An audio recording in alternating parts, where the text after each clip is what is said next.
Liverpool 3-0. Corner taken quickly, Origi! Bonjour à tous, c'est Guillaume de Sport Focus et bienvenue dans une nouvelle analyse. Alors aujourd'hui on va débriefer les huitièmes de finale de la Ligue des Champions qui se sont déroulés mercredi et encore une fois il y aura une vidéo par match. Du coup si vous voulez aller voir l'analyse de l'autre match, n'hésitez pas à aller voir la vidéo sur Instagram ou YouTube. Mais concentrons-nous sur le match qui nous intéresse, Bayern de Munich-Lazio. Alors ce match c'était quand même une vraie promenade pour le Bayern de Munich, surtout en première mi-temps où le Bayern de Munich a vraiment pas fait grand chose, ils ont été au petit trop, ils ont géré ce match de A à Z et surtout en première mi-temps, fallait pas aller trop vite, fallait pas trop accélérer, on garde l'avantage qu'on a pris au match aller avec 4-1, on est très bien comme ça, pas besoin de se blesser, pas besoin de jouer le jeu, on va juste garder la balle et tout va aller bien. En plus de ça, la Lazio a vraiment fait un cadeau au Bayern de Munich en offrant ce penalty où il y avait vraiment pas beaucoup de danger par le Bayern de Munich. Après une première mi-temps quand même très pauvre, le Bayern de Munich menait quand même 1-0 du coup, que demander de plus pour le Bayern de Munich. Et après en deuxième mi-temps, ils ont un peu plus accéléré de temps en temps, ils ont toujours géré, C'était pas un énorme Bayern de Munich en première ou en deuxième mi-temps, mais en deuxième mi-temps, ils ont tenté plus de choses, ils ont essayé de faire un peu plus d'accélération, ils ont mis à mal cette Lazio,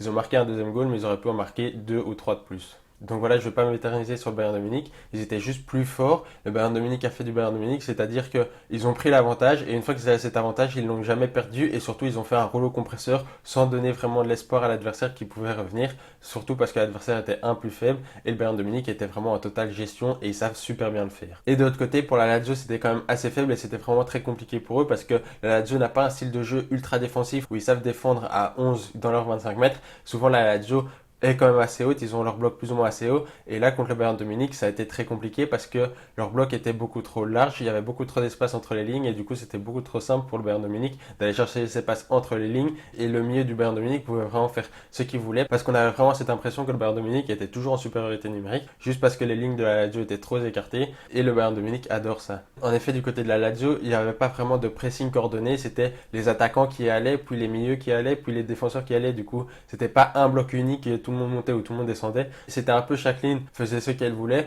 et du coup le Bayern de Munich était vraiment dans un fauteuil. Alors ce système pour la Lazio ça fonctionne contre des équipes qui sont plus faibles qu'elle parce que ça peut mettre un pressing plus ou moins haut et chaque ligne est un peu indépendante. Du coup chaque ligne gère son match. Mais contre des adversaires aussi forts que le Bayern de Munich, il faut vraiment une équipe soudée quitte à se dire bah voilà on va descendre, on va vraiment subir, mais quand on aura la balle on va partir en contre-attaque et la Lazio a vraiment eu du mal à faire ça. Certes c'était pas un mauvais match de la Lazio non plus parce qu'on savait très bien que la Lazio n'allait pas gagner.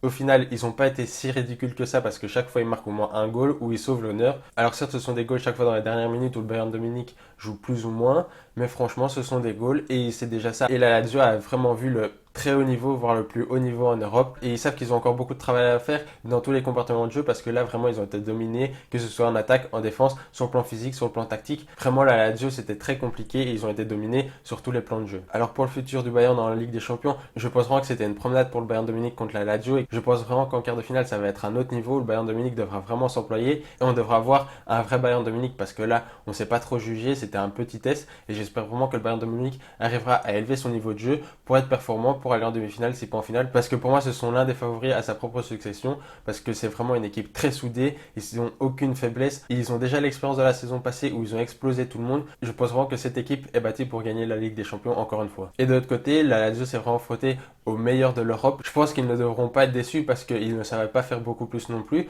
Ils ont juste vu qu'ils devaient encore beaucoup travailler et que chaque joueur doit travailler, que ce soit individuellement ou collectivement, pour être meilleur. Mais je pense que c'est une bonne leçon pour la Lazio pour voir qu'ils ont encore beaucoup de progression à faire pour atteindre le plus haut niveau. Voilà, dis-moi en commentaire ce que tu as pensé des matchs et de chaque équipe. Et si tu as aimé la vidéo, n'oublie pas de mettre un like et de le faire savoir en commentaire. Et n'oublie pas de t'abonner. Si tu veux de l'actualité sportive quotidienne, va voir mon compte Instagram Sport Focus. Et je vous dis à bientôt pour les prochaines analyses.